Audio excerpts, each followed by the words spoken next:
Okay बच्चों, STDs के बाद बढ़ते हैं आगे नेक्स्ट टॉपिक पे, दैट इज इनफर्टिलिटी। पहले तो थोड़ा सा इनफर्टिलिटी के बारे में समझते हैं। इनफर्टिलिटी का मतलब सिंपली फर्टाइल का ऑपोजिट, जिसको आप स्टेरिलिटी भी कहते हो ना, एक ही बात है। स्टेरिलिटी और infertility is the same thing, clear. तो अगर कोई couple is not able to produce children, चाहे वो प्रॉब्लम मेल में हो चाहे फीमेल में हो, तो हम उसे इनफर्टाइल बोलेंगे, ठीक है। इनफर्टिलिटी क्यों हो सकती है, पहले उसके कुछ कॉज डिस्कस किए हैं, फिर हम पढ़ेंगे इस इनफर्टिलिटी को ट्रीट करने का या इसको असिस्ट करने का क्या मेथड है, ARTs, उनके बारे में पढ़ेंगे, ठीक है। तो यहाँ लिखा है a discussion on reproductive health is incomplete without a mention of infertility. A large number of couple all over the world including India are infertile. Infertile को डिफाइन कैसे किया है? इनफर्टिलिटी की डेफिनेशन है if a couple is unable to produce children in spite of unprotected sexual cohabitation. इसके लिए अलग अलग वर्ड यूज होते हैं। ये सेक्सुअल कोहैबिटेशन वही सेक्सुअल कॉइटस इंटरकोर्स की बात की है, ठीक है ना। तो क्या डेफिनेशन है? अनप्रोटेक्टेड यानी अगर without contraceptive couple is having coitus meeting और फिर भी they are not able to produce children, तो आप उस कंडीशन को कहेंगे इनफर्टिलिटी, ठीक है। The reason for this could be, क्या क्या रीजंस हो सकते हैं भाई इनफर्टिलिटी के? कोई भी फिजिकल प्रॉब्लम हो सकती है, जैसे अभी हमने पढ़ा था STD, क्या पता पहले कोई STD रही हो। कोई कॉन्जेनाइटल डिसऑर्डर्स होते हैं, अभी आप जब जेनेटिक्स पढ़ेंगे हम उसमें आप कई सारे ऐसे डिसऑर्डर्स पढ़ेंगे जहाँ पर स्टेराइल होता है, टर्नर सिंड्रोम, क्लाइनफेल्टर सिंड्रोम, है ना, तो कॉन्जेनाइटल कॉज हो सकता है, इसका तो कोई ट्रीटमेंट ही नहीं है। डिजीज़ हो सकती है कोई भी, अभी हमने देखा STDs वगैरह। फिजिकल में आप स्ट्रेस भी मान सकते हो, ठीक है, साइकोलॉजिकल में भी मान सकते हो। एंड ड्रग्स, कुछ मेडिसिन ऐसी होती हैं जिनके बहुत ज़्यादा ली जाएं तो एक साइड इफेक्ट हो सकता है, हालांकि ऐसी मेडिसिन ज़्यादा यूज़ नहीं होती। या जो लोग ड्रग्स लेते हैं, ड्रग वर्ड मेडिसिन के लिए भी यूज़ होता है, ड्रग्स वर्ड वो जो अब्यूज़ वाले ड्रग्स हैं उनके लिए भी यूज़ होता है ना, तो उनका भी एक कॉम्प्लिकेशन है इनफर्टिलिटी। कुछ इम्यूनोलॉजिकल कॉज हैं और कुछ साइकोलॉजिकल कॉज है। स्ट्रेस तो जिसमें आजकल बहुत ज़्यादा इस पर डिस्कशन होता है कि भाई जो स्ट्रेसफुल लाइफस्टाइल आजकल है वो आगे जाकर बहुत सारे लोगों को इनफर्टाइल बना देगा, ठीक है। दूर रहा करो इन सब चीज़ों से, आराम से खुश रहा करो, ठीक है। आपने कुछ सोचा है, you want to achieve it, आप उसके लिए मेहनत करो, अपने एफर्ट्स करो, दैट इज़ इनफ। अब रिजल्ट क्या मिलता है क्या नहीं मिलता उसको लेकर टेंशन करने से तो रिजल्ट अच्छा आएगा नहीं। हमारे हाथ में क्या होता है, हमारी जो मेन गीता है। फिर तुम कहोगे मैम आप यहीं पे हमने मोरल साइंस स्टार्ट कर दी, but yes this is the fact ना, कि हमारी गीता में क्या लिखा हुआ है कि हमारे हाथ में सिर्फ कर्म करना है, फल हमें क्या पता मिलेगा या नहीं मिलेगा, है ना। हाँ, अगर हम अपना काम ही अच्छे से नहीं कर रहे तो चिंता का विषय है। तो आप ये कह सकते हो कि मैम हमने तो एफर्ट्स ही नहीं किया, हमें पता था कि हमारी कैपेसिटी है 6 घंटे पढ़ने की, हम तो 2 ही घंटे पढ़ के खेलने चले जाते थे या सोशल मीडिया स्क्रॉल करने लग जाते थे, उसमें टाइम वेस्ट कर रहे थे। तो अगर आप सेटिस्फाइड हो अपनी मेहनत से कि मैं 6 घंटे पढ़ सकता हूँ, 6 घंटे पढ़ रहा हूँ, जो तरीका बताया मुझे मेरे मेंटोर्स ने पढ़ने का कि क्वेश्चन प्रैक्टिस करनी है, जगह जगह से नहीं करनी है, एक ही जगह से करनी है, वो सब मैं फॉलो कर रहा हूँ, तो मतलब you are doing your best. फिर आपको स्ट्रेस लेने की ज़रूरत नहीं है। फिर आपकी होगा थोड़ा बहुत तो कहीं ना कहीं डेस्टिनी का भी रोल होता ही है ना। फिर आपकी डेस्टिनी में है कि आपको उस पाथवे पे जाना है तो आप चले जाओगे, नहीं है तो फिर नहीं जाओगे, लेकिन मेहनत करना ज़रूरी है उसके लिए, ठीक है। ओके, तो ये समझ में आ गया। Now in India often the female is blamed for the couple. तुमने देखा होगा कई सारी फैमिलीज में होता है, अगर किसी के बेबी नहीं हो रहा है तो जनरली फीमेल को उसके लिए ब्लेम किया जाता है कि तुम्ही में कोई प्रॉब्लम है, तुम्ही में कोई कमी है जिसकी वजह से बेबी नहीं हो रहा। बट हम साइंस के स्टूडेंट्स हैं, हमें ये पता होना चाहिए, साइंटिफिक नॉलेज होनी चाहिए कि ज़रूरी नहीं है हमेशा प्रॉब्लम फीमेल में हो, बल्कि आपकी बुक में लिखा है but more often then not the problem lie in the male partner. क्योंकि शुरू से मेल डोमिनेंट सोसाइटी रही है ना, तो मेल एक्सेप्ट नहीं करते थे इस बात को कि यार हम में कैसे प्रॉब्लम हो सकती है, हमें तो नहीं है, प्रॉब्लम है तो फीमेल में। हालांकि अब बहुत इंप्रूव हो गई है मेंटालिटी, अब तो कोई भी कपल में अगर प्रॉब्लम है तो दोनों अपना टेस्ट करवाते हैं कि भाई जिसमें भी प्रॉब्लम है वो ट्रीट हो सके, दैट व्हाट मैटर्स ना। तो इसलिए प्रॉब्लम फीमेल में भी हो सकती है, मेल में भी हो सकती है। स्पेशलाइज्ड हेल्थ केयर यूनिट, अच्छा इनफर्टिलिटी का ट्रीटमेंट ऐसे नॉर्मल जगहों पर नहीं होता, इनके अलग से इनफर्टिलिटी क्लिनिक्स होते हैं। तुम देखना आजकल तो बहुत कॉमन है, जगह जगह ओपन हो रहे हैं। Could help in diagnosis and corrective treatment of this disorder. अब यहाँ पे ना 2 ऑप्शंस हैं। अगर मान लो किसी में इनफर्टिलिटी किसी अंडरलाइंग कॉज की वजह से है, जैसे मान लो कोई एसटीडी है, तो डॉक्टर क्या करेंगे, उस एसटीडी को ट्रीट कर देंगे, दवाई दे देंगे, और हो सकता है वो पर्सन में फर्टाइल हो जाए, वो पर्सन अपने आप उसमें स्पर्म एग सही से बने, फर्टिलाइजेशन वगैरह सब हो, तो वो तो हो गया ट्रीटमेंट, है ना, कि आपने उस बीमारी को जो इनफर्टिलिटी के लिए रिस्पॉन्सिबल थी अंडरलाइंग बीमारी, उसको ट्रीट कर दिया। तो यहाँ पर लिखा है कि diagnosis and corrective treatment, diagnosis and corrective treatment of some of these disorder and enable these couple to have children. लेकिन मोस्ट ऑफ द केसेस में बच्चों इनफर्टिलिटी को ट्रीट करना पॉसिबल नहीं है, बल्कि अगर किसी में इनफर्टिलिटी है तो कुछ मेथड्स को यूज करके आप उनमें रिप्रोडक्शन को असिस्ट कर सकते हो। असिस्ट करने का मतलब है कि जैसे अभी हम पढ़ेंगे टेस्ट ट्यूब बेबी प्रोग्राम या ICSI, GIFT, कई सारी टेक्निक्स हैं, वो टेक्निक से आपने उसका इलाज नहीं किया, आपने उसको इनफर्टिलिटी ख़त्म नहीं की, आपने एक टेक्निक उनको बताई है जिसमें पूरे टाइम डॉक्टर का असिस्टेंस रिक्वायर होता है, वो ऑब्जर्व करते हैं अब क्या चेंज हो रहा है, अब क्या हो रहा है, और फिर जाके चाइल्ड बॉर्न होता है ना। और अगर एक चाइल्ड बॉर्न हो गया, अगर भी ट्रीटमेंट हो गया होता फर्स्ट ऑप्शन की तरह, तो वो तो कपल इज़ फ्री, वो जब चाहे जितनी भी बार कंसीव कर सकता है। बट ART में आपने उसको ट्रीट नहीं किया, आपने क्या किया है, उसकी प्रॉब्लम को ऑब्जर्व करते हुए एक करेक्टिव मेथड, मतलब करेक्टिव नहीं, एक असिस्टिंग मेथड आप दे रहे हो, जिससे couple is able to have children only once, जब आप उसको वो हेल्प कर रहे हो। फिर अब वो सक्सेसफुल रहा तो आपको फिर उसको दूसरा बेबी चाहिए, तो आपको दोबारा से वो टेक्निक यूज़ करनी पड़ेगी। बात समझ गए ना, कि इनको हम असिस्टेड टेक्नोलॉजीज क्यों बोलते हैं, क्योंकि ये कोई ट्रीटमेंट नहीं है, ये जस्ट एक असिस्टेंस है उस कपल को to have the parenthood. Clear. तो हाउएवर इसमें लिखा है कि however where such corrections are not possible, जहां उस इनफर्टिलिटी के कॉज का ट्रीटमेंट पॉसिबल नहीं है, वहां पर the couple could be assisted to have children through certain special techniques commonly known as ART। समझ गए। तो ART इनफर्टिलिटी का ट्रीटमेंट नहीं है, ART इनफर्टिलिटी को दूर करने का एक असिस्टिंग मेथड है, जिससे वो कपल चिल्ड्रन, मतलब उस कपल के भी बच्चे हो सके।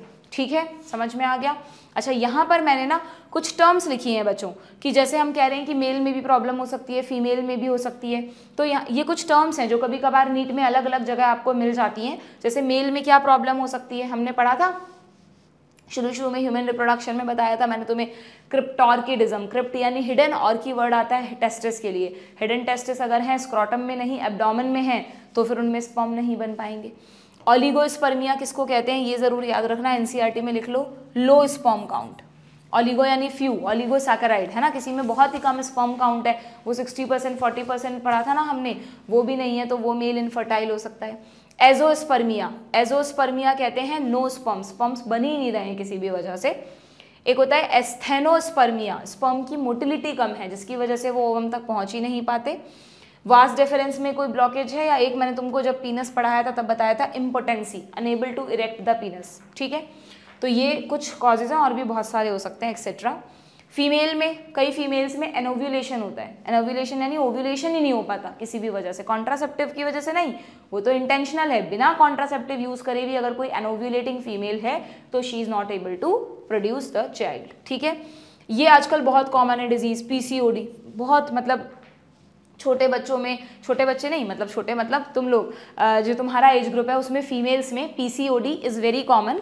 इसमें क्या होता है बच्चों, ओवरी में जो फॉलिकल्स है ना, उनकी जगह सिस्ट बन जाती हैं, उनमें कोई वो नहीं होता, मतलब मेंस्ट्रुअल साइकिल तो होता है इनमें, लेकिन है ना मेंस्ट्रुअल साइकिल बहुत ज़्यादा इरेग्युलर हो जाता है, बहुत ज़्यादा इरेग्युलर रहता है। और इसका एक कारण कहते हैं डॉक्टर्स आजकल का लाइफस्टाइल, कि पहले हर एज ग्रुप के बच्चे खेलते कूदते थे, साइकिलिंग करते थे, तो उन सबसे बॉडी हेल्दी रहती थी। बट अब बस 9th में आए नहीं, एक जगह बैठकर बस पूरे दिन पढ़ते रहते हैं हम, है ना, इसलिए अपनी हेल्थ का भी ध्यान रखा करो। तो PCOD is very common in adolescent females now. तो ये भी एक इनफर्टिलिटी का आगे जाकर कारण हो सकती है, ज़्यादा डिटेल में बात नहीं कर रही हूँ इस पर मैं। Fallopian tube blockage, ectopic pregnancy, irregular menstrual cycle, endometriosis, endometrium में कुछ प्रोलिफरेशंस हो जाते हैं जिसकी वजह से फर्टिलिटी नहीं हो पाती। तो और भी बहुत सारी प्रॉब्लम्स हैं जिसकी वजह से फीमेल में भी इनफर्टाइल। ठीक है, तो भाई अब इनको जो इनफर्टाइल कपल्स हैं इनको असिस्ट करने के लिए जो टेक्निक्स बनाई गई उन्हें कहा गया ART, असिस्टेड रिप्रोडक्टिव टेक्नोलॉजीज, जिसमें सबसे पहली टेक्निक आपको देखनी है टेस्ट ट्यूब बेबी प्रोग्राम। ये रहा। फर्स्ट टेक्निक का नाम है बच्चों टेस्ट ट्यूब बेबी प्रोग्राम। नाम से हमें ऐसा लग रहा है एक बच्चा जो कि टेस्ट ट्यूब में बना है ना। जब फर्स्ट टाइम ये टेक्निक आई तो लोगों ने यही सोचा था कि अच्छा टेस्ट ट्यूब में बेबी बन जाएगा, क्या बात है भाई। कुछ लोगों को डर भी लगा रहे ऐसे कैसे, बेबी तो मदर में डेवलप होना चाहिए, टेस्ट ट्यूब में कैसे बन रहा है। और तुम सोचो जरा, प्रैक्टिकली सोचो, टेस्ट ट्यूब एक पतली सी ट्यूब है, क्या उसमें ह्यूमन एम्ब्रियो पूरा डेवलप हो सकता है? इम्पॉसिबल। इस टेक्निक को टेस्ट ट्यूब बेबी इसलिए कहते हैं क्योंकि इसमें, इस टेक्निक में जो वेरी फर्स्ट स्टेप है फर्टिलाइजेशन, वो टेस्ट ट्यूब में होता है बस। उसके बाद का जो फर्दर डेवलपमेंट है, एम्ब्रियोनिक डेवलपमेंट है, मोरूला, ब्लास्टोला, गेस्ट्रोला, सब मदर में, फीमेल में ही होता है। सिर्फ और सिर्फ फर्टिलाइजेशन और थोड़ा सा जाइगोट ने डिवाइड करना शुरू किया, 1 से 2, 2 से 4, 4 से 8, 8 से 16, वो जो सेल्स वाला डिवीजन है बस वो टेस्ट ट्यूब में होता है, बाकी कुछ टेस्ट ट्यूब में नहीं होता। तो टेस्ट ट्यूब बेबी का मतलब ऐसा नहीं कि एक ऐसा बेबी जो टेस्ट ट्यूब में बना। इंडिया में दुर्गा नाम जो सबसे पहली बच्ची इस प्रोग्राम से बॉर्न हुई थी, बॉर्न ही होगी, सिर्फ फर्टिलाइजेशन तो करवाया आपने, उसके बाद तो मदर में डेवलपमेंट हुआ है, तो बॉर्न हुई थी, उसका नाम दुर्गा रखा गया था। अभी आई थिंक कुछ साल हो गए अब तो इस न्यूज़ को, कुछ समय पहले न्यूज़पेपर में आया था, मैंने पढ़ा था फ्रंट पेज पे कि दुर्गा इज मदर नाउ। यानी लोगों के मन से ये मिसकंसेप्शन दूर करने के लिए कि अगर फर्टिलाइजेशन एक टेस्ट ट्यूब में हुआ है तो ऐसा नहीं है कि आपका बच्चा कोई आगे जाकर उसको प्रॉब्लम होगी, वो एक नॉर्मल ही होगा, बिल्कुल नॉर्मल ह्यूमन बीइंग की तरह होगा और वो खुद भी आगे जाकर फर्टाइल होगा। तो उसने भी दुर्गा के भी अब और फर्दर मतलब बच्चे हुए, है ना, वो भ्रम दूर करने के लिए। तो ये आपको पता होना चाहिए कि test tube baby program is a very good option. पर हाँ, इसमें बहुत सारी चीज़ों का ध्यान रखना पड़ता है। जितने भी हम ARTs पढ़ेंगे बच्चों, ये ऐसे कोई जैसे आप पढ़ रहे हो ऐसे नहीं है कि हाँ भाई स्पर्म और ओवम को लिया, फर्टिलाइज करा दिया, हो गया काम। इसके लिए बहुत हाईटेक लेबोरेटरीज चाहिए होती हैं, एक्सपेंसिव इंस्ट्रूमेंट्स होते हैं। इंडिया के हर जगह पर ये इस तरह के इनफर्टिलिटी क्लिनिक्स नहीं हैं, सिर्फ कुछ जो एडवांस सिटीज़ हैं, मेट्रो सिटीज़ हैं, वहीं पर इस तरह के क्लिनिक्स हैं, क्योंकि वहीं पर इस तरह की हाईटेक कंडीशंस अवेलेबल हैं। ठीक है, तो टेस्ट ट्यूब बेबी प्रोग्राम में क्या होता है बच्चों, इस टेस्ट ट्यूब बेबी प्रोग्राम के ना 2 पार्ट्स होते हैं। टेस्ट ट्यूब बेबी जो प्रोग्राम है इसके 2 स्टेप्स होते हैं, यूँ कह लो तुम। स्टेप 1 होता है IVF, इन विट्रो फर्टिलाइजेशन, और उसके बाद होता है ET यानी कि एम्ब्रियो ट्रांसफ़र। ये दोनों स्टेप ज़रूरी हैं। पहले इन विट्रो फर्टिलाइजेशन करवाना है, फिर एम्ब्रियो को ट्रांसफ़र करना है। क्या मीनिंग है इन विट्रो फर्टिलाइजेशन का?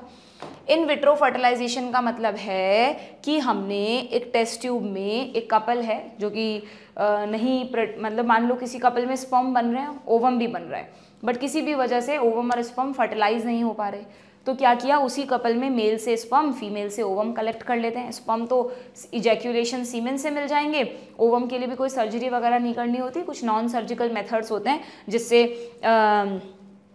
इंस्ट्रूमेंट को डालकर ओवम को एम्पुला से निकाल लिया जाता है। ठीक है, एम्पुला से जिस भी तरह से निकाला जाता है उसकी डिटेल में हम नहीं जाएंगे, ठीक है, बट नॉन सर्जिकली रिमूव करते हैं। ओके, तो ओवम को फीमेल से निकाल लिया, अब उसको टेस्ट ट्यूब में, कल्चर प्लेट में बिल्कुल सिम्युलेटेड कंडीशंस में रखते हैं, बिल्कुल ऐसी कंडीशंस जो बॉडी में है, pH, टेम्परेचर सब बॉडी का होना चाहिए। ठीक है, और स्पर्म्स को छोड़ देते हैं, ओवम हम पे रख दिया, स्पर्म्स अपने आप ओवम के कांटेक्ट में आएंगे, वो सब जो हमने नेचुरली पढ़ा है वो सब यहाँ होगा।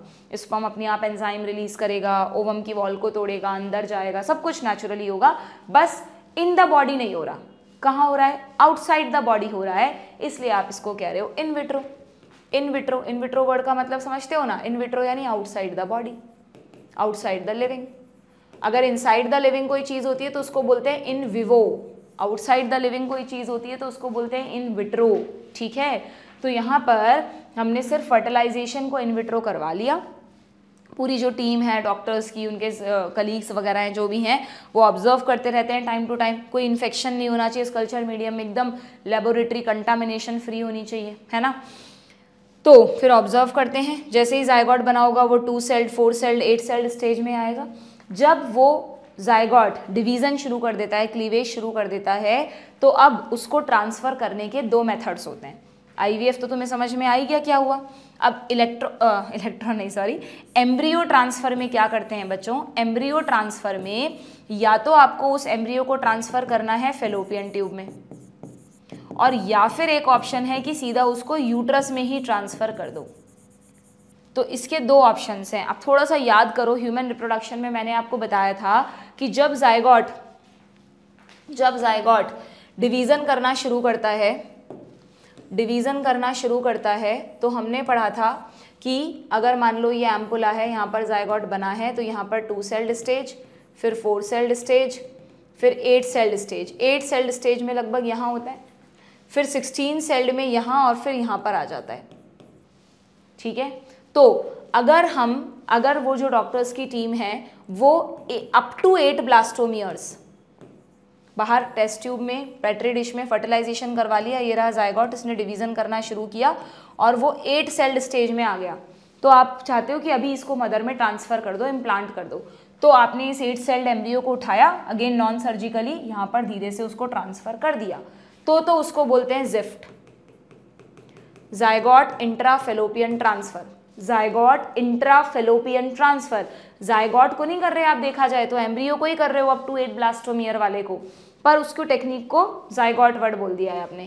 Zygote intrafallopian transfer, fallopian tube में ट्रांसफ़र करोगे आप, लेकिन अगर डॉक्टर्स को लग रहा है यार थोड़ा सेफ नहीं है, थोड़ा और बढ़ने दो इसको, 16 या 32 सेल्ड स्टेज में आ जाने दो, तो अगर मोर देन 8 ब्लास्टोमियर ट्रांसफ़र कर रहे हैं तो अब कहाँ करना चाहिए? यूट्रस में, क्योंकि इस समय तक नेचुरली एम्ब्रियो कहाँ आ चुका होता? यूट्रस में आ चुका होता। तो अगर तब कर रहे हो तो उसको बोलोगे IUT, intra uterine transfer.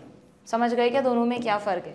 Embryo transfer 2 तरह से किया जा सकता है, अगर अप टू 8 ब्लास्टोमियर ट्रांसफ़र कर रहे हो तो ZIFT, अगर मोर देन 8 ब्लास्टोमियर ट्रांसफ़र कर रहे हो तो इंट्रा यूटराइन ट्रांसफ़र। क्लियर? समझ में आ गया? तो टेस्ट ट्यूब बेबी प्रोग्राम के 2 स्टेप है। स्टेप 1 है इनविट्रो फर्टिलाइजेशन, स्टेप 2 है एम्ब्रियो ट्रांसफ़र। और एम्ब्रियो ट्रांसफ़र के भी फिर 2 टाइप्स हैं, या तो ZIFT किया जाता है या फिर IUT किया जाता है, इंट्रा यूट्राइन ट्रांसफ़र किया जाता है। ठीक है, एकदम एग्जैक्टली नीट में क्वेश्चन आया हुआ है, आपको कंडीशंस याद रखनी है। पढ़ लेते हैं। IVF, what is the meaning of in vitro fertilization? That is outside the body in almost similar conditions as in the body, followed by embryo transfer. So this is step 1 and this is step 2. ठीक है, in this method popularly known as test tube baby program.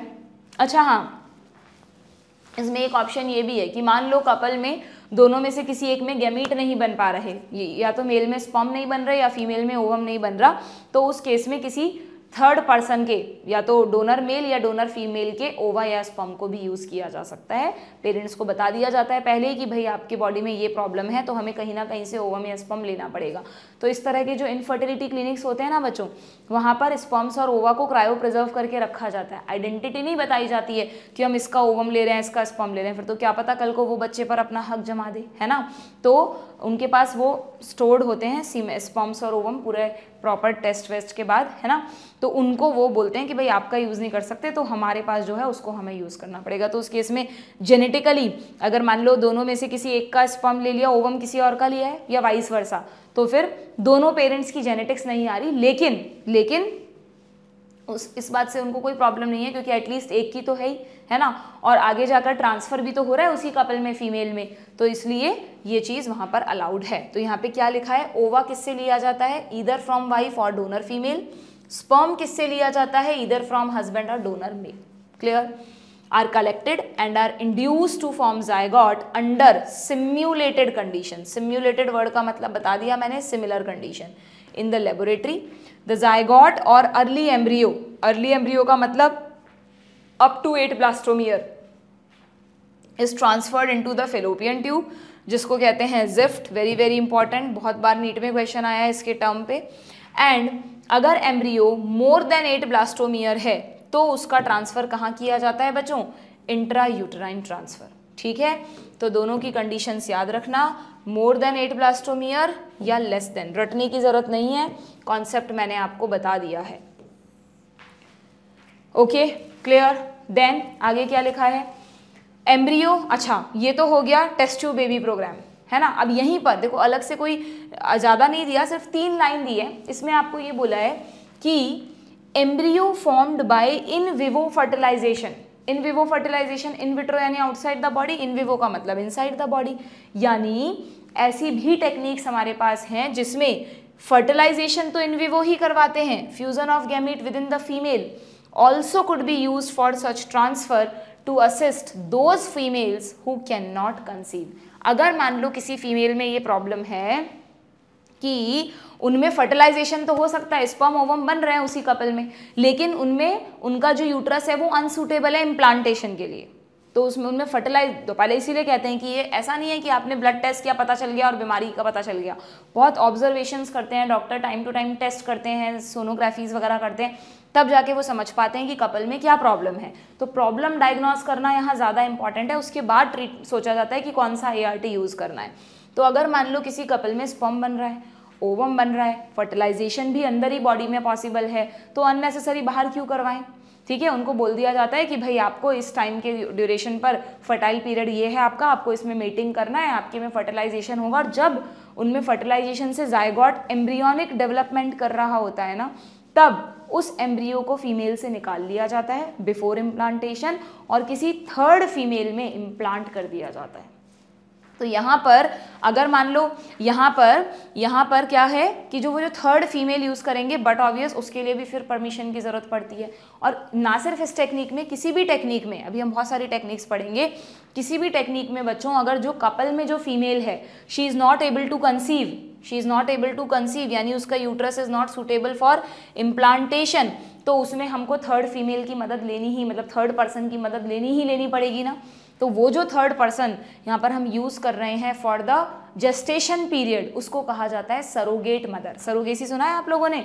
जो newspapers वगैरह पढ़ता है उसने तो बहुत सुना होगा इसके बारे में। कई सारी जगह ये डिबेटेबल टॉपिक है कि सरोगेसी अलाउड होना चाहिए या नहीं। क्यों? क्योंकि उस केस में क्या रिस्क है?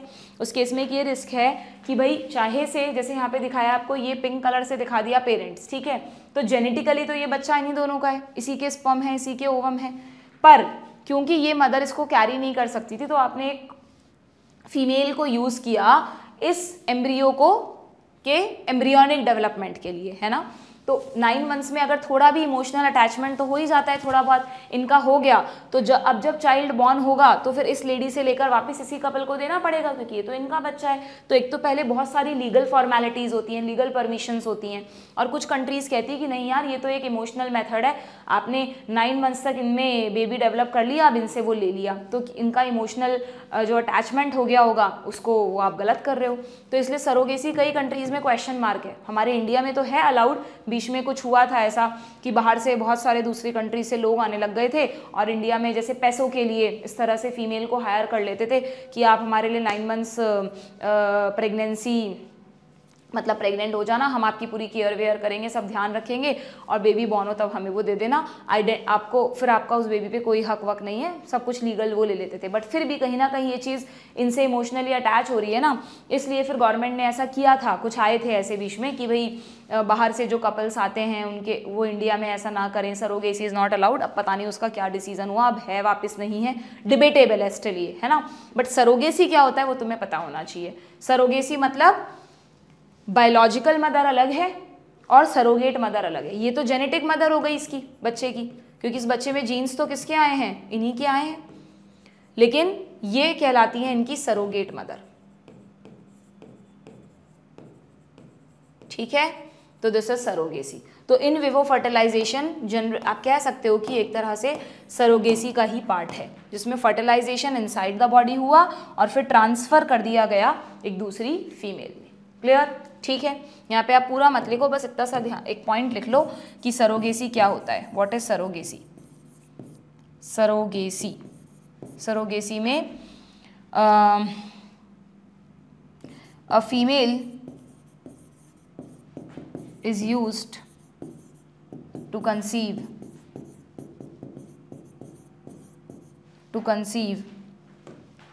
by transferring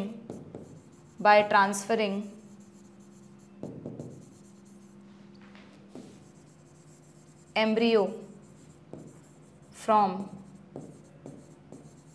another female। ठीक है, एम्ब्रियो किसी और फीमेल का है, उसको ट्रांसफर किसी और फीमेल में किया गया है, जिसका जेनेटिकल है वो जेनेटिक मदर, जिसमें ट्रांसफर किया गया वो उसकी सरोगेट मदर। ठीक है, आगे बढ़ें, नेक्स्ट ART पर आए। नेक्स्ट ART क्या है बच्चों? तो दो मेथड्स हो गए ना ये, एक तरह से यहाँ पे दो टेक्निक पढ़ ली हमने, एक तो हमने पढ़ लिया टेस्ट ट्यूब बेबी प्रोग्राम, दूसरा हमने पढ़ लिया इन विवो फर्टिलाइजेशन या सरोगेसी। थर्ड कौन सा टेक्निक दिया है आपकी बुक में? GIFT। ये बड़ा गड़बड़ कर देते हैं बच्चे एग्जाम में। ZIFT और GIFT बहुत मिलते जुलते से नाम है तो गड़बड़ हो जाता है। ZIFT is a part of test tube baby program, जहाँ पर जाइगोट यानी कि अर्ली एम्ब्रियो को ट्रांसफर कर रहे हैं। GIFT की फुल फॉर्म देखो क्या है? Gamete intrafallopian transfer. ये तीनों वर्ड तो सेम है, बट यहाँ पर आप गेमीट को ट्रांसफर कर रहे हो बच्चों, जाइगोट या एम्ब्रियो को नहीं, गेमीट को ट्रांसफर कर रहे हो। किस गैमीट को कर रहे हो भाई? तो यहाँ पर क्लियरली लिखा है, अगर एक फीमेल में प्रॉब्लम है, और प्रॉब्लम क्या है कि उस फीमेल में ओवम नहीं बनता, उसका uterus is suitable for implantation. अभी हमने उल्टा पढ़ा, अभी हमने पढ़ा था इन विवो सरोगेसी में कि ओवम बन रहा है but uterus is unsuitable for implantation. यहाँ क्या है? ओवम नहीं बन रहा है, एनोव्यूलेशन, एनोव्यूलेटिंग फीमेल है, किसी भी वजह से ओवम नहीं बन रहा। मेंस्ट्रुअल साइकिल वगैरह होता है, यूट्रस की वॉल भी प्रोलिफरेट करती है, बट ओवम एम्पुला तक नहीं पहुंच जाता, जल्दी मर जाता है या बन ही नहीं रहा, किसी भी वजह से बाहर ही नहीं आ रहा ओवरी से।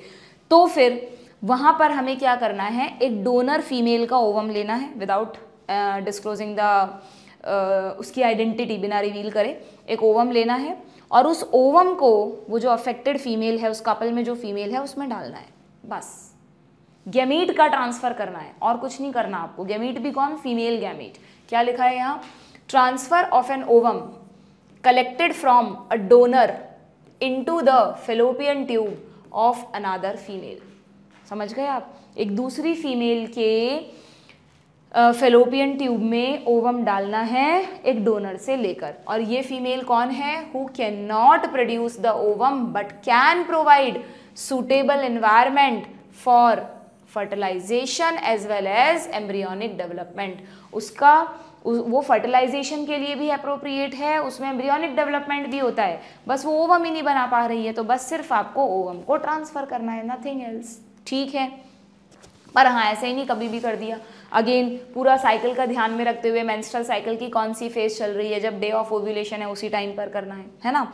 और क्या करते हैं बच्चों इस टेक्निक को और सक्सेसफुल बनाने के लिए, कि वैसे तो आप ओवम ट्रांसफर करके छोड़ दो और उस कपल को बोल दो कि भाई now you can have the coitus, sperm जाएंगे ओवम को फर्टिलाइज कर देंगे, बट इस टेक्निक की सक्सेस को थोड़ा बढ़ाने के लिए, कि इतनी मुश्किल से तो हमने ओवम ट्रांसफ़र किया, कोई सर्जरी वगैरह नहीं होती है, सब नॉन सर्जिकल तरह से होता है, किसी एक से ओवम निकालना दूसरे में डालना, इसके मेथड्स होते हैं, विजाइना के थ्रू कुछ इंस्ट्रूमेंट से उनको डाला जाता है, निकाला जाता है। तो आपने एक तो ओवम ट्रांसफ़र किया, पता लगा कॉइटस से स्पर्म्स आए लेकिन टाइमली स्पर्म्स वहाँ तक नहीं पहुँच पाए, तो फर्टिलाइजेशन नहीं हो पाएगा ना। तो इस टेक्निक में क्या करते हैं कि अकेला ओवम ट्रांसफ़र नहीं करते, बल्कि उसी कपल, जिस कपल को ये प्रॉब्लम है जिसमें आप फीमेल में ओवम डालोगे, उसी कपल में मेल के स्पर्म्स भी कलेक्ट कर लिए जाते हैं, इजैक्यूलेशन में स्पर्म्स तो मिल ही जाएंगे, है ना, और ओवम और स्पर्म्स का मिक्सचर बनाकर उसको डाला जाता है, जिससे स्पर्म्स आपने साथ में डाल दिए, उसी कपल के स्पर्म्स है पर आपने साथ में डाल दिए, जिससे वो फर्टिलाइज करने के चांसेस बढ़ जाएंगे। तो GIFT में क्या किया देखना, GIFT में यहाँ पर आपको दिख रहा है फेलोपियन ट्यूब में ovum, egg and sperm mixture of ovum and sperm को डाला गया है। ये लिखा नहीं है NCERT में कहीं, जस्ट मैंने आपको बता दिया है। क्लियर? ठीक है, स्पर्म्स क्यों इंजेक्ट किए? To increase the success of fertilization. जरूरी नहीं है, नहीं भी करते तो अपने आप भी कॉइटस के थ्रू वो स्पर्म्स आगे पहुंच सकते थे। ठीक है, दोनों ऑप्शंस हैं। ओके, बट ओवम तो ट्रांसफर करना ही करना है। तो नीट में क्वेश्चन आ जाएगा, if a female is not able to produce ovum but provide suitable environment for fertilization and implantation, then which technique is indicated. तो आपको याद आना चाहिए GIFT, ZIFT मत करके आ जाना। ठीक है, ZIFT test tube baby program का पार्ट है। देन ये हो गई तीसरी टेक्निक, सबको समझ में आ गई। फोर्थ टेक्निक पर आते हैं। फोर्थ टेक्निक है बच्चों इंट्रासाइटोप्लाज्मिक स्पर्म इंजेक्शन। ये भी बड़ी इंपॉर्टेंट टेक्निक है। इसमें क्या करते हैं समझना, नाम से ही याद करो हर चीज़ को। इंट्रासाइटोप्लाज्मिक स्पर्म इंजेक्शन, ये तो हमें समझ में आ रहा है कि स्पर्म को इंजेक्ट कर रहे हैं। कहाँ कर रहे हैं? किसी चीज़ के साइटोप्लाज्म में कर रहे हैं। किसके साइटोप्लाज्म में कर रहे होंगे? ओवम के में ही कर रहे होंगे। अगर स्पर्म खुद नहीं घुस पा रहे ओवम में, तो हम क्या करें, इंजेक्शन में स्पर्म्स को लोड करें और ओवम में स्पर्म को एकदम ओवम के साइटोप्लाज्म में इंजेक्ट कर दें, तो उसको बोलते हैं ICSI। पर कहाँ करेंगे? ऐसे थोड़ी ना कि फीमेल की बॉडी में ओवम है और वहीं से इंजेक्शन डालकर स्पर्म्स को इंजेक्ट कर दिया। पहले आपको ओवम को निकालना पड़ेगा, नॉन सर्जिकली रिमूव कर सकते हैं तो कर लेंगे। तो वो जो कपल है उसी कपल के ओवम है, उसी कपल के स्पर्म्स हैं। पर हमें करना क्या है इस टेक्निक में, कब जरूरत पड़ेगी इस टेक्निक की बताओ, जब स्पर्म्स के पास खुद के पास इतनी मोटिलिटी नहीं है कि वो टाइमली वहां पहुंच सके। तो अगर स्पर्म्स में लो, अगर यहाँ पर लिखा है कि आपकी बुक में इसका इंडिकेशन नहीं लिखा, लो लिख लो आप लोग, ये मेथड कब यूज किया जाता है, in case of low sperm motility. अगर स्पर्म्स की मोटिलिटी कम है, अगर स्पर्म्स की मोटिलिटी कम है तो उस केस में बच्चों क्या करते हैं, कपल को बताया जाता है कि भाई हम एक मेथड यूज़ करेंगे जिसमें हम पहले फीमेल से ओवम निकालेंगे, उस ओवम को एकदम माइक्रोस्कोप में नीचे प्रॉपरली, जो भी एक प्रॉपर अच्छा सा माइक्रोस्कोप जैसा हाई टेक इंस्ट्रूमेंट होता है उधर रखा जाता है, एक पिपेट से उसको होल्ड किया जाता है, उसी कपल के सीमेन को कलेक्ट करके उसमें स्पर्म्स को, एक स्पर्म को इंजेक्ट करना है, आपकी बार आपको ज़्यादा थोड़ी ना अंदर डालोगे, एक अकेले स्पर्म को अंदर ओवम के अंदर इंजेक्ट कर दिया जाता है सीधा। जो काम स्पर्म खुद करता है, क्रोमोसोमल रिएक्शन वगैरह, वो सब आपने कर दिया है यहाँ पे, ठीक है। और ये कहाँ हुआ है, इन द लेबोरेटरी। सीधा फीमेल की बॉडी में अभी पॉसिबल नहीं है ऐसा, क्या पता आने वाले टाइम में ऐसा हो जाए, बट इन द लेबोरेटरी होगा। तो ये भी एक ऐसी टेक्निक है जहाँ पर फर्टिलाइजेशन इनसाइड द बॉडी नहीं हुआ, आउटसाइड द बॉडी हुआ है। बस फर्क ये है कि टेस्ट ट्यूब बेबी में खुद के भी स्पर्म ओवम हो सकते हैं, किसी और के भी हो सकते हैं, यहाँ पर जनरली खुद के ही होते हैं, ठीक है ना। और अगर आपने फर्टिलाइजेशन लेबोरेटरी में करवाया है तो फिर आपको एम्ब्रियो ट्रांसफर भी करना पड़ेगा। तो ICSI में IVF के बाद फॉलोड बाय एम्ब्रियो ट्रांसफर, वही सेम टेक्निक कि आप चाहो तो एम्ब्रियो को अप टू 8 ब्लास्टोमियर कर दो जिफ्ट के थ्रू, मोर देन 8 ब्लास्टोमियर कर दो IUT के थ्रू। क्लियर है। तो आप कहेंगे मैम बिल्कुल सेम ही तो है, फिर फर्क क्या है? फर्क ये है कि वहां पर टेस्ट ट्यूब बेबी प्रोग्राम में आपने इंजेक्ट थोड़ी ना किया था स्पर्म को, आपने ओवम को मिक्सचर ऑफ स्पर्म के साथ डाल दिया था। ओवम को मतलब ओवम के साथ खूब सारे स्पर्म डाल दिए थे, अपने आप स्पर्म में इतनी कैपेसिटी है कि वो ओवम को फर्टिलाइज कर देंगे। बट यहाँ इस केस में स्पर्म्स की मोटिलिटी इतनी कम है कि वो अगर आप ओवम के पास भी उसको डाल देते ना तो भी वो अंदर नहीं पहुँच पाता, तो आपने इंटेंशनली उसको अंदर पहुँचाया है, बस this is the difference. Otherwise बिल्कुल टेक्निक सेम होती है दोनों की, ICSI की और IVF test tube baby program, ये बात ध्यान रखना। तो नीट में क्वेश्चन आया हुआ भी है, क्या क्वेश्चन कि इनमें से कौन सी टेक्निक में फर्टिलाइजेशन आउटसाइड द बॉडी होता है, तो दो टेक्निक्स में होता है, ठीक है। यहाँ पे आप लिख लो in 2 techniques IVF and ET यानी एम्ब्रियो ट्रांसफर आर रिक्वायर्ड। कौन सी 2 techniques? First test tube baby program, इसमें भी IVF करवा के एम्ब्रियो ट्रांसफर किया जाता है, और सेकंड ICSI, ठीक है। बस फर्क कितना है कि यहाँ पर स्पर्म खुद ओवम में एंटर करता है, sperm enter into ovum spontaneously, अपने आप करेगा, बस उसको छोड़ना है आपको लेबोरेटरी में। और यहाँ पर sperm is injected into ovum,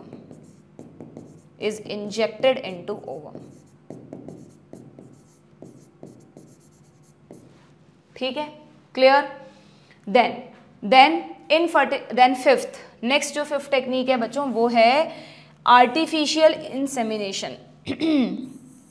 जिन बच्चों ने ऑलरेडी 12th का सिलेबस पढ़ रखा है, अब तो चैप्टर हट गया, एक चैप्टर है आपके स्ट्रैटेजीज फॉर एनहांसमेंट, जिन्होंने पढ़ा था उसमें आता था एनिमल्स में ये बहुत कॉमनली यूज होता है आर्टिफिशियल इंसेमिनेशन। मान लो 2 अलग अलग देश की काऊ और बुल हैं, हम चाहते हैं उनका एक सुपीरियर ब्रीड बनाना, तो हम बुल का सीमेन कलेक्ट करके मंगवा लेते हैं, स्टोर करके सिंपली बॉक्सेस में टेस्ट ट्यूब में मंगवा लेते हैं, अपनी कंट्री से वहाँ भेज देते हैं, और हमारे यहाँ की काऊ में उसको आर्टिफिशियली इंसेमिनेट कर देते हैं। नॉर्मली इंसेमिनेशन में मेटिंग ज़रूरी है 2 एनिमल्स के, एनिमल को तो ट्रांसपोर्ट करना आसान है नहीं, तो सीमेन को स्टोर कर लो, कलेक्ट करके स्टोर कर लो, दूसरी जगह ट्रांसपोर्ट कर दो और वहाँ की काऊ में इंसर्ट कर दो, तो जो उनका काफ होगा उसमें दोनों की क्वालिटीज़ आ सकती हैं। तो ऐसा ही कुछ ह्यूमंस में भी कर सकते हैं, इसी को बोलेंगे आर्टिफिशियल इंसेमिनेशन। ह्यूमंस में इस टेक्निक की ज़रूरत क्यों पड़ेगी कि भाई अगर किसी कपल में male is unable to insemination के लिए अनेबल, कोई मान लो कोई फिजिकली हैंडीकैप प्रॉब्लम है, इम्पोटेंसी की प्रॉब्लम है, या फिर एक और यहाँ पे इंडिकेशन दिया है low sperm count, sperm count इतना कम है कि अगर इंसेमिनेशन होता भी है ना तो इतने स्पर्म्स ही नहीं है कि वो ओवम तक पहुंच पाए। दोनों अलग अलग है बच्चों। यहाँ मैंने आपको लिखवाया है low sperm motility, artificial insemination में लिखना लो स्पर्म काउंट। दोनों इंडिकेशन मिक्स मत कर देना आप। अगर स्पर्म्स की मोटिलिटी ही कम है तो आपको उसे घुसाना पड़ेगा अंदर, इंजेक्ट करना पड़ेगा। और अगर स्पर्म काउंट कम है तो आपको क्या करना है, स्पर्म काउंट कम है तो आपको सीमेन को ही आर्टिफिशियली फीमेल में थोड़ा सा आगे की तरफ इंसेमिनेट करना है। भाई नेचुरल इंसेमिनेशन में तो स्पर्म्स क्या होते हैं, विजाइना में इंट्रोड्यूस कर दिए जाते हैं, फिर वो अपने आप कुछ स्पर्म्स उनमें से यूट्रस से क्रॉस करके वो एम्पुला तक पहुंच जाते हैं। यहाँ पर वो हो नहीं पा रहा क्योंकि स्पर्म काउंट बहुत कम है। तो यहाँ पर क्या करते हैं, उसी कपल के मेल से सीमेन को कलेक्ट करते हैं और उस सीमेन को देखो इस तरह उस सीमेन को एक कैथे, ये यहाँ पे दिखा है आपको एक वाइट कलर का सा पाइप दिख रहा है, इसको कैथेटर लिखा है। तो एक कैथेटर, इस कैथेटर को अंदर डालते हैं, इसी के थ्रू सीमेन को एकदम यूट्रस के बिल्कुल जहाँ तक पॉसिबल है आगे तक, कई बार यूट्रस में कई बार विजाइना में भी छोड़ देते हैं। फिर स्पर्म्स फटाफट ओविडक्ट में चले जाते हैं और फर्टिलाइज कर देंगे ओवम को। तो आपने सिर्फ क्या किया, आपने सिर्फ सीमेन को आर्टिफिशियली इंट्रोड्यूस किया। कहाँ कर सकते हैं, either into vagina, depending on कि भाई स्पर्म काउंट कितना कम है। वेजाइना में भी कर सकते हैं और सीधा यूट्रस में भी कर सकते हैं। अगर वेजाइना में किया है तो उसको सिंपली एआई बोलते हैं, आर्टिफिशियल इंसेमिनेशन। बट अगर यूट्रस तक किया है कैथेटर को तो उसको बोलते हैं इंट्रा यूटराइन इंसेमिनेशन, IUI। क्या बोलते हैं उसको, इंट्रा यूटराइन इंसेमिनेशन। अभी थोड़ी देर पहले एक वर्ड पढ़ा था हमने IUT, मिक्स मत कर देना, इंट्रा यूटराइन ट्रांसफर था ये है IUI, इंट्रा यूटराइन इंसेमिनेशन है ये, ठीक है। और बाई चांस अगर उस कपल में स्पर्म्स है नहीं बन रहे या स्पर्म्स की क्वालिटी बिल्कुल ही खराब है तो फिर इस केस में मेल डोनर के स्पर्म भी यूज किए जा सकते हैं विदाउट रिवीलिंग द आइडेंटिटी, ठीक है। तो अगेन यहाँ पर लिखा हुआ है कि infertility cases either due to indication क्या है इसके, inability of the male partner to inseminate the female, जो कि इम्पोटेंसी की वजह से होता है generally, erection of penis is not possible, या कोई भी फिजिकल हैंडीकैप किसी भी वजह से हो सकता है, तो या फिर स्पर्म काउंट कम है तो उस केस में आर्टिफिशियल इंसेमिनेशन टेक्निक यूज की जाती है। In this technique the semen collected either from the husband और a healthy donor is artificially introduced either into the vagina or into the uterus। अगर vagina में तो सिंपली AI, यूट्रस में तो IUI बोल देते हैं, ठीक है। तो this is called artificial insemination. Done, समझ में आ गई क्या ये टेक्निक भी तुम लोगों को। तो बस ये कुछ मेथड्स आपको बताए हैं जो एज ARTs यूज किए जाते हैं, ठीक है। इन सभी मेथड्स के कुछ लिमिटेशंस हैं जो लास्ट में आपसे डिस्कस किए हैं। कौन कौन से मेथड्स पढ़े हमने, IVF या टेस्ट ट्यूब बेबी प्रोग्राम जिसमें IVF और ET आता है। टेस्ट ट्यूब बेबी प्रोग्राम को शॉर्ट में IVF बोल देते हैं, हालांकि IVF उसका एक स्टेप है बट उसको IVF बोल देते हैं, ठीक है। इन विवो फर्टिलाइजेशन जिसमें जनरली सरोगेसी होगी। थर्ड हमने पढ़ा GIFT। फोर्थ हमने पढ़ा ICSI कब यूज़ करेंगे, जब प्रॉब्लम मेल पार्टनर में। GIFT कब यूज़ की थी, जब प्रॉब्लम फीमेल पार्टनर में थी, ठीक है। और या फिर AI भी मेल पार्टनर में। ICSI और AI दोनों मेल पार्टनर में प्रॉब्लम के लिए। तो फ़र्क क्या है, अगर स्पर्म की मोटिलिटी कम है तो इंजेक्ट करो, ICSI करो। अगर स्पर्म काउंट कम है या इम्पोटेंसी है, male is unable to inseminate, तो फिर AI यूज़ करो, ठीक है। Clear. Though options are many, all these techniques require extremely high precision handling by specialized professionals and expensive instrumentation. Therefore, these facilities are presently available, लिखा है, only in very few centers in the country. Obviously, their benefit is affordable to only a limited number of people. और भी बहुत सारे factors हैं बच्चों इन सारी technique से, emotional, religious, social factors are deterrents. Deterrent यानी जो उसको उसमें एक अवरोध पैदा करें, ऑब्स्ट्रक्शन, ठीक है, are deterrents in the adoption of these methods since the ultimate aim of all these procedure is to have children. तो एक बहुत अच्छा ऑप्शन यहाँ पर दिया है कि अगर किसी के यहाँ पे वो सेंटर्स नहीं है, किसी को रिस्क लगता है कि नहीं यार हमें तो ये सारे मेथड्स यूज़ नहीं करने एंड वी वांट पेरेंटहुड, तो बेस्ट मेथड है अडॉप्शन। अगर हम इंडिया की बात करें तो we have so many orphaned and destitute children, जिनको छोड़ दिया जाता है या कोई बच्चे के पेरेंट्स नहीं हैं, तो आपको पता है इनके लिए बहुत सारे अनाथ आश्रम, अनाथालय, ऑर्फनेजेस हैं, बट वहाँ पर बच्चों को प्रॉपर केयर नहीं मिलती है। हु वुड प्रोबेबली, इवन ये बच्चे सर्वाइव भी नहीं कर पाते हैं टिल मेच्योरिटी, कई तो पहले ही मर जाते हैं unless taken care of. So our law permit legal adoption, adoption भी लीगल होता है, ऐसा नहीं कि कोई भी किसी भी ऑर्फनेज में गया और बोला कि हमको एक बेबी गोद लेना और ले लिया, पूरी प्रॉपर आपको फाइल लगानी पड़ती है, कोर्ट परमिशन देती है, देखती है कि केपेबल है या नहीं ये लोग उस बच्चे को का लालन पालन करने के लिए। तो लीगल अडॉप्शन के थ्रू पेरेंट अडॉप्ट का मतलब वो कपल अडॉप्ट कर सकते हैं, and yet it is one of the best method for couple looking of parenthood. ठीक है, तो this is all about the reproductive health. Easy chapter था, बिल्कुल लॉजिकल था, मुझे नहीं लगता कहीं कुछ रटने का था। एक दो कहीं पर ईयर वगैरह आए हैं, बस वो थोड़े बहुत याद रख लेना, ईयर्स पे वैसे भी क्वेश्चंस कम आते हैं। बाकी जो भी इसमें लॉजिकली साइंटिफिक चीज़ें पढ़ी हैं that you have to remember. ठीक है, इसकी समरी भी देख लेते हैं फटाफट से। Reproductive health refers to a total wellbeing in all aspect of reproduction. शुरू में हमने डेफिनेशन पढ़ी थी, WHO कहता है कि भैया physically, emotionally, behaviourally and socially fit होने चाहिए। तब our nation was the first nation in the world to initiate action plan for the healthy society, counseling and creating awareness about adolescence, associated changes, sexual practice, STI are the primary steps toward reproductive health. Providing medical facilities to the problems like menstrual irregularity, pregnancy related changes, delivery, MTP, birth control, etc. is another important part of RCH program. तो RCH program की क्या क्या important चीज़ें हैं, by chance उस पर question आए तो आप ध्यान रखना।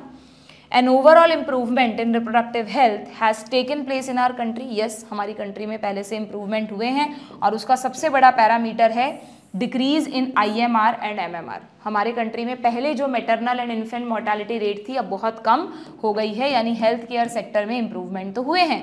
Okay, early detection and cure of STI भी अब पहले से कम है। Assistance to infertile couple infertility clinics खुल रहे हैं, तो these are the indicators. Improved health facilities and better living condition promote, लेकिन इन सब चीज़ों की वजह से ये सब चीज़ें हो रही हैं वो तो बहुत अच्छी बात है, बट क्योंकि हमने साथ साथ में बर्थ रेट को इतना कंट्रोल नहीं किया तो एक्सप्लोसिव ग्रोथ हुई है पॉपुलेशन की। इतनी ज़्यादा ग्रोथ होने की वजह से क्या हुआ, such a growth necessitate intense propagation of contraceptives.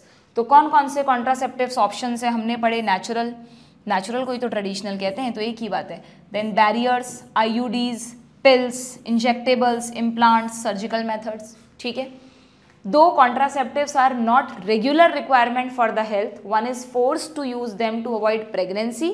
सिर्फ इनको तभी यूज करना चाहिए जब किसी को प्रेगनेंसी को अवॉइड करना है, डिले करना है या दो बच्चों के बीच में स्पेस करना है। क्लियर।